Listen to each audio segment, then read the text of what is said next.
you And know. from June 21st, in 20 June 21st in 2021. From then till today, I've played about 360 shows all over the world. How much time do you get to spend at home? During that period, 2 days to do laundry. Wow. I mean, that must have been a lot of laundry. I mean, I actually counted up about 700 baseball caps and about 800 pairs of shoes because I just buy shit on the road. Oh yeah. Are you driving road show to If show? it's 5 hours, 5 hours, we'll drive 5 hours. That's tops. But we fly. It just depends if people want to go. I prefer to fly and leave everyone behind Yeah. personally. But when Like you got four, if we're gonna go to Detroit or Chicago, we're driving. You know, I did try to fly last minute. yeah. Yeah, I just got into a car wreck. I actually almost died last week. I was like, Oof. you know what? Just fly. Here's a question for you, actually. I'm doing my first long road trip for a show. I'm going down to Virginia. Driving 7.5 hours to do a show in Virginia for Man Bites Dog Records in a couple weeks. As someone who's never done a drive like that before, any advice for myself or artists like me who are going out on the road for the first time like that? Stop at your Buckies and your Loves and get that downtime. Actually, take advantage of spiking your algorithm on your social media and do pictures and videos in every city so you hit every tower. Yeah. I like that. That is some practical advice that I had not thought of. I did a vlog when I went to do a show in Texas recently, but I didn't think about doing that. I'm going to do Well, that. the thing is, when you're on your Instagram and you're hitting towers in different cities, it's opening your algorithm in every city. So Holy shit. Yeah. So I take know a plenty little of something. pictures. This podcast is really paying off. Hey, I do 80,000 a thing where I get a new please. leaf tattoo every time I visit a new state. So I'm getting 7 more on this trip. I'm very excited. Nice. So where haven't you played that you want to play yet? For both you guys. Me? Oh, fuck. I don't know. I've played everywhere. I've done everything I've wanted to do. I'm on Yeah. round two. I'm getting there this summer. Like he's got me playing in Amsterdam. I'm going I was to. about to say Amsterdam. That's one I almost got a chance to play at. It I didn't just took work a out. booking in Santiago, Chile last night. Ooh. Yeah, I'm hitting that in August. I'm going back to Ibiza in August. I'm playing the Desert Hearts Festival in a couple weeks. I'm playing Denver. I'm going back to Grand Rapids this weekend. I just did Chicago. I did Prism in Chicago, which is the legendary Crowbar. I remember Crowbar. My brother went to Northwestern like back in the day. Oh, Like, nice. And that's a yeah. couple blocks away. Yep. Yep. Yeah, and over the past years, I've done Spring Awakening, North Coast Movement Festival. I've done Sunset Music Festival. I've played Brooklyn Mirage twice. So that's it was funny. I was actually crying. You don't think about this until you have a weekend off, right? I had to when me and my partner separated. I had to rewrite my bio to a singular person, and I was reading back, and I don't like to look back much. Like to me, I feel like if I'm over here stargazing at what I did, I'm not moving forward. So I'm Yeah. very like what I did today and tomorrow. Fuck what happened yesterday. I could care less. But I stopped and I had to do that, and I realized over the last 5 years that I've had over 100 plays on BBC Radio One. I've been in Mix Mag, DJ Mag. It was crazy to read what I did. I was just like, holy Yeah. shit. On my last episode, I was talking to a guy I know who we've been working on music together forever, and like we talked about how easy it is to work really hard and get good at something, and then forget how hard that thing that you've gotten good at is. Yeah. And then you take for granted that you're actually really good at something, and it's like it is sometimes you do have to take that step back and go, oh, this is a skill. This is it's like there's a part of me that goes, I draw all the time, like anybody could do this. And I'm like, well, no, I actually worked really fucking hard to be able to do But yeah, I this, was but. laughing. In February, I was in Brooklyn, about a foot of snow on the ground, and I was sitting there with a friend of mine who booked me in 1999. He was a legendary rave promoter, and he's living in Brooklyn. He's getting ready to do some new things. He does Viva Acid, which is like this new acid music conference. And he was like, "Man," he's like, "You know what I love about you, bro?" I go, "What's that?" He was like, the reason you're sitting here today and you sold out your club tonight, I played Silo in Brooklyn. It was me and DJ Heather. Is the reason you sold it out tonight is because you learned how to take an L and get the fuck back up and keep going. He's like, everyone who didn't make it from back then they let themselves get defeated. He was like, Yep. dude, you are one dude who just doesn't fucking stop. And I was like, I mean, I never really looked at it like that, but I was like, I guess so. I know how to pick myself back up, and I don't get discouraged on losses. Like that's part of the game. If you don't know how to take a loss, this shit ain't for you. Right. It's like skateboarding. The first thing you do is learn how to fall. If you can't fall, you can't skateboard. If you can't take a loss, you're not going to make it anywhere in music and entertainment. 100%. And I've lost a lot and I've won a lot. And when I started Ghetto Blaster, that was like my third run around the world. Like I've already played 120 countries before I even started Ghetto Blaster. And I learned how to fly all the way to Bulgaria and play for 5 people. And I was like, wow, this is terrible. And they're like, hey, there's an after party with DJ Rush. It's got 1,000. You want to go play? I was like, all right. So the party I got paid $5,000 to play, lost money, but the one I did for free had a line out the door. But you know what? What you do, you don't take the L. You get back up and you go crush it somewhere else. Fuck it. Right. Eventually it turns into a win, man. The guy, my only advice I've ever given anyone is people who quit don't make it. As long as you don't quit and you stay consistent, you're going to get somewhere, bro. Especially considering that every day someone else is quitting. That's what I think about all the time. Is there's one less person competing at my level. Are you a book reader? Do you like to read books? Yes, I love reading books. Do you know who Napoleon Hill is? I do not. I mostly read nonfiction. So, all right. So Napoleon Hill, Think and Grow Rich. This book is incredible because it's a book about 100 millionaires.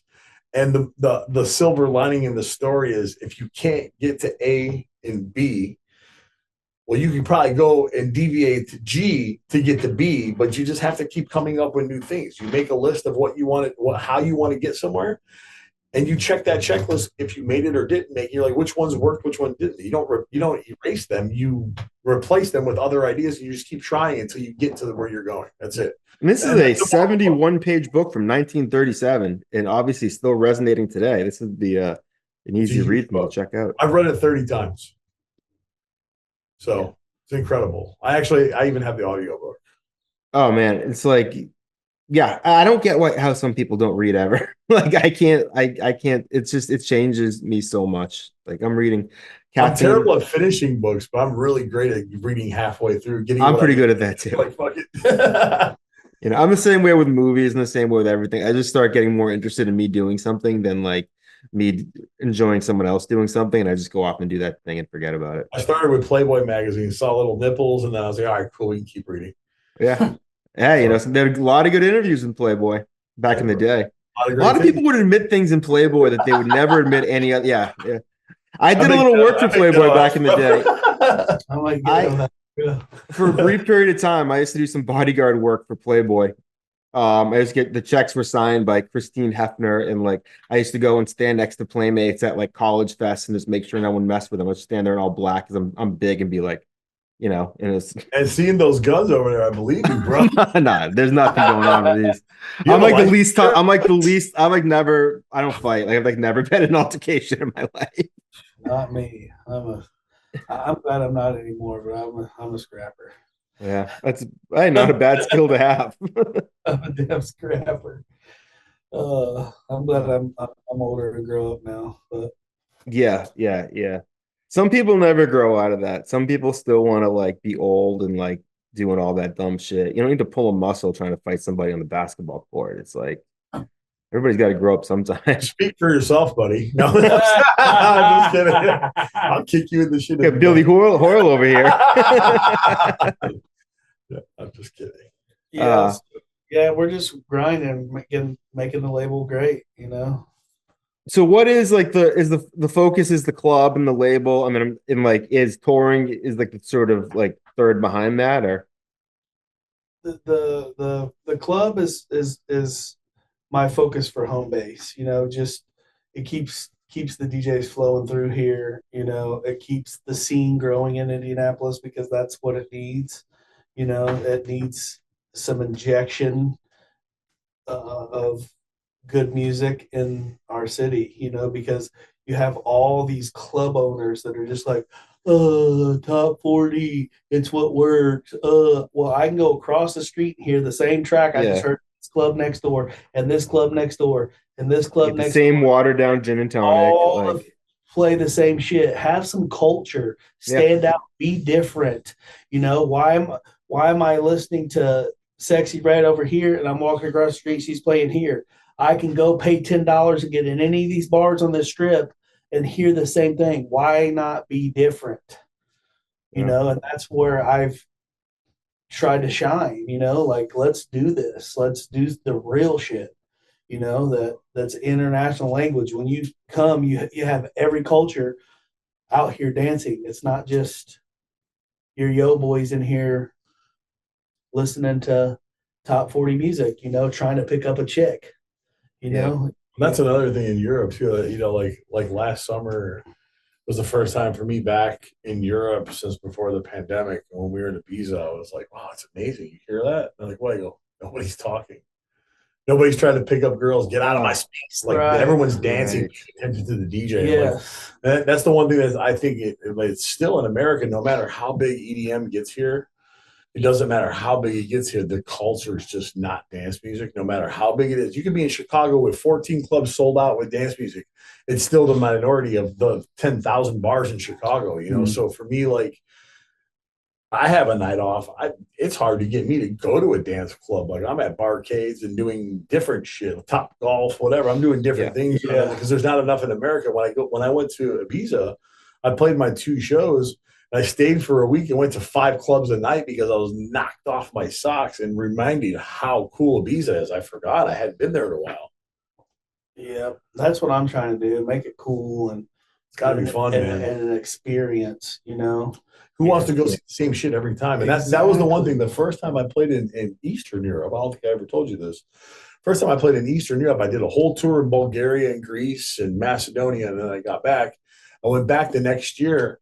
I did the same tour.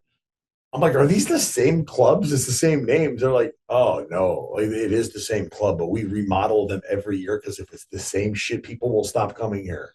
Exactly. I didn't even recognize the club. It was the same 4 walls, but it was a different entrance, looked totally different. Wow. My favorite club had a sign that said face control. I'm like, what is face control? He's like, if you're ugly, you don't come to my club. I was like, that's amazing. Face control. Oh, he's called face control. He's like, no ugly people at my club. I was like, that's crazy.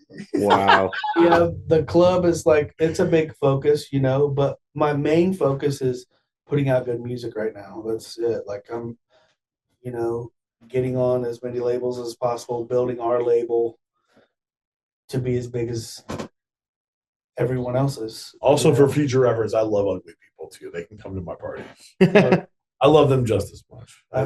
No, that was even. I feel like all people that listen to dance music are beautiful people. Yeah, if you listen to music, you listen to our music too. Like, you're even more beautiful. It's all good. Like I love people who love house music, man. It's such a minority in America. I mean, country's the biggest. Yeah, I don't know how that snuck up on us. Then you got people who mix those 3, and then then dance music's like at the end of that. It's crazy. This country hip hop thing, I can't get on board with that. I'm done with that. Like I never started with it. I don't like it. Well, I started dabbling a little bit in country because a guy that I used to bring here since 2009, I was booking him, hanging out with him in my crib, like really good friends with back in the day was Jelly Roll. Oh, really? Oh yeah, like I've been booking him since I had him. I got him and him at the same rave. Paul and Jelly Roll were at the same rave in a fucking cornfield here in Indiana. That dude's got a lot of presence. He's got a lot. He's got like that X factor. So I listen to his music because I dig him too. Love him as a person. He's best people I've ever met in my entire life, and we grew up just the same. Like I'm almost the same person, but I like dance music and. He's a rapper and a country music singer, but our lives are exactly the same. That's how I grew up. He does a lot of community too. It's really cool. Oh yeah, I've heard that. Yeah. And if I got that big, I would do the same. Like he's just a wonderful human, and that's what got me listening to his music now. So I'll listen to some country now because of Jelly Roll. Yeah. Well, yeah, he might have won me over too. We'll see. I do like him, and I do sometimes see him involved with wrestling, which I like, and I've heard similar things about him being a great dude. So have you listened to his rap? I've heard a little bit of. I've heard his music like in the background. I've never sat down and listened to it. Oh, just give yourself like it'll blow your mind. I can't Look wait. up Yeah. classic Jelly Roll rap, and you'd be like, this man can really rap. That's what I mean. I'm at my core. I'm a From rapper. I have my lyrics right freestyles, here that I'm memerizing. It's like from that's what freestyles, like just I love Google bars. Jelly Roll freestyles, and you'll be like, woo, I'm yeah. fucking excited. So when's the next vinyl coming out? Because this one sold out so fast. I want to give people a chance to you know, Not sure yet. We're waiting on the next design. So whenever that gets done, then the things are already mastered and ready to go. So everything's just kind of lined up, contingent on Yeah, the. we just got the white labels back. Yeah, really not trying to push anything more than once a month. So yeah, you can and we're oversaturate. just now we're ordering, but we have a partner in Chicago that we do it with, and he's definitely seasoned in vinyl stuff. He distributed a lot of different people throughout the years, and with that being said, like he's brought in as a partner on the vinyl side of it because that way I don't have to deal with that. Uriah doesn't have to learn that. This is stuff that's just like more on the back end distribution. Where I don't Yeah, care how to order records. I just want to put out great records and building a team to do so. I've learned a long time ago instead of trying to figure out how to do everything, you hire people to do the small things and you just focus on what you're good at. On the creativity. That's yeah, exactly it. You just We're got to just have trying to be people. You creative. just got to hire the people to do the stuff that you. I don't want to learn. Like I had a friend I was doing a business with, and he was like, "I said we need a website." He's like, "Cool." And I go to his house, and he's like, learning how to build a website. I'm like, dude, pay the $500. I need you to do other stuff. Like I can't have you learning how to build a website. Are you gonna be a graphic designer, or are you gonna do this? You know what I mean? Like to me, it's just very important to learn how to outsource the things that you're not good at, so it gets done quickly, and you focus on the things you are good at. yeah.